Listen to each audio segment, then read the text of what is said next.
Littérature. Curiosité. Histoire. Ouverture d'esprit. Sexualité. Point de vue. Imaginaire. Partage. Culture. C'est le podcast de Steve Aldeman. Bonjour à tous et bienvenue dans ce podcast consacré à la chaîne YouTube Cru. C'est une chaîne au concept un peu particulier. Un certain nombre d'entre vous la connaissent peut-être déjà, car elle cumule à ce jour près d'1 quart de million d'abonnés. Pourquoi j'en parle ? J'ai d'abord connu la chaîne via son concept Les 100. Cela consiste à filmer 100 personnes à qui on pose une question pour recueillir leurs réactions. Si c'est intéressant et souvent drôle, c'est parce que les questions sont parfois gênantes.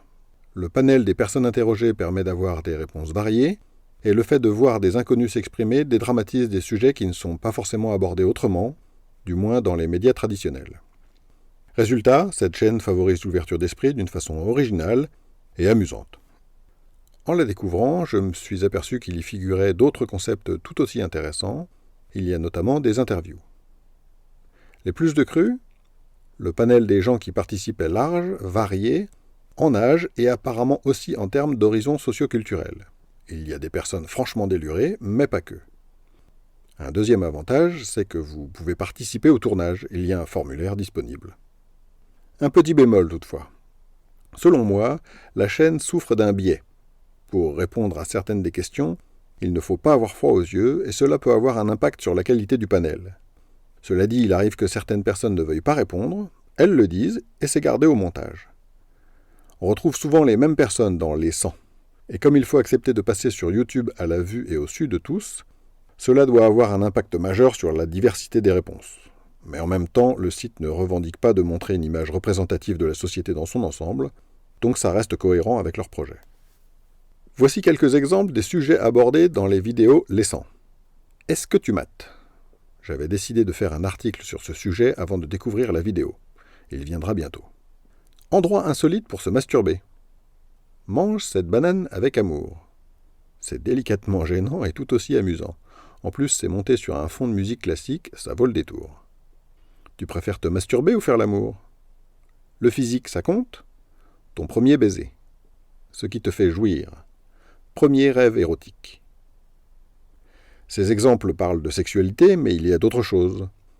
Amitié homme-femme, la chasse pour ou contre, ton livre préféré, le cancer du sein, à partir de quand s'est trompé. La chaîne sort 2 vidéos par semaine, et ça doit faire un moment parce qu'il y en a un paquet. Il y a des playlists, dont une sur le BDSM, de 4 vidéos. Autre rubrique, tout ce que. Il y a une section que j'ai un peu explorée et qui m'a beaucoup plu, c'est tout ce que. Je n'ai pas tout regardé, car comme je vous l'ai dit, il y a énormément de vidéos sur cette chaîne. Mais cette rubrique aurait pu s'appeler « Tout ce que vous voulez savoir sur ». Il s'agit essentiellement d'interviews. Et là encore, les sujets abordés sont très variés. Un certain nombre de médecins sont intervenus, comme un gynécologue qui parle de fécondation in vitro et de procréation médicalement assistée. Un urologue parle aussi de vasectomie, de pénis courbé et de contraception. Vous verrez aussi des interviews d'une travailleuse du sexe, d'un trouble, d'un urukai, d'un ancien toxicomane, d'un tatoueur, d'un chauffeur de salle, d'Aela transgenre, d'un détective, d'une ancienne employée d'un EHPAD, d'un drag queen, etc. Je suis loin d'avoir tout vu, mais j'ai toujours apprécié leur façon de mettre un sujet en relief.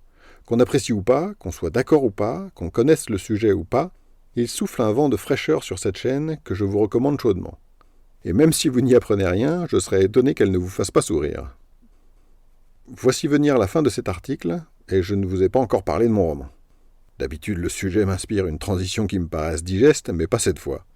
Je voulais vous dire que j'ai écrit l'histoire de Ma soumise, mon amour pour favoriser l'ouverture d'esprit sur les relations de domination, et ça aurait été raccord avec le sujet du jour. Mais là, je n'ai rien trouvé de suffisamment subtil pour que vous n'ayez pas l'impression que j'insulte votre intelligence. Alors j'y vais franco. Ouverture de l'espace publicitaire, lisez mon livre, il est super, fin de l'espace publicitaire. Vous pouvez découvrir les liens en description. Si vous avez écouté cet épisode en podcast, je vous invite à vous rendre sur mon site stevealdeman.com pour y découvrir les liens en question, d'autres articles, ainsi que les romans que j'ai écrits et ceux qui seront bientôt publiés. Je vous souhaite une excellente journée et à bientôt dans un prochain numéro.